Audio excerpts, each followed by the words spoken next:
السلام عليكم. بصوا يا بنات، كلنا بنبقى عايزين نقطع الرمانه بطريقه حلوه وسهله. بصوا انا النهارده جبت لكم طريقه حلوه قوي، بس تركزي في الحته اللي هي بتبقى ايه باظه دي، او يعني ايه تخينه من هنا من الجناب، الحته اللي هي ايه طالعه من مدببه كده، مدببه.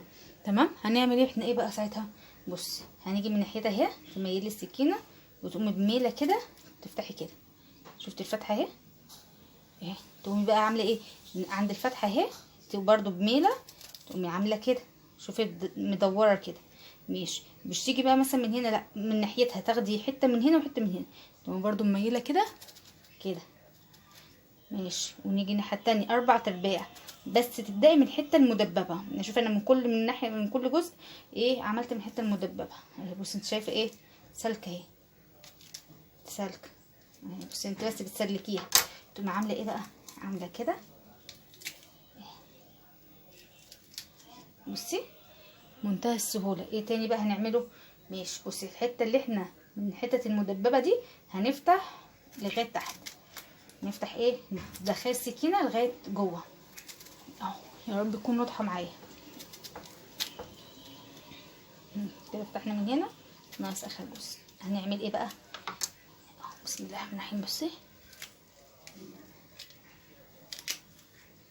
اهو، بصي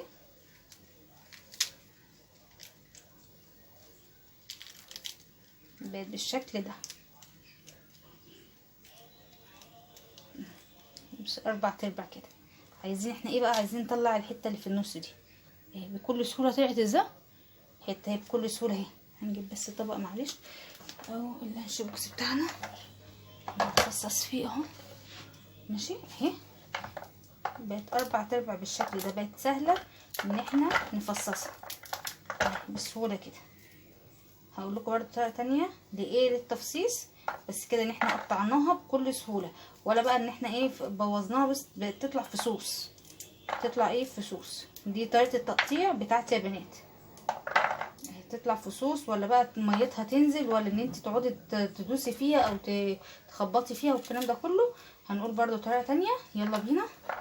كده بقت ايه اسهل كتير، بقت كام فص بتطلع فصوص كده اهي، تطلع لك فصوص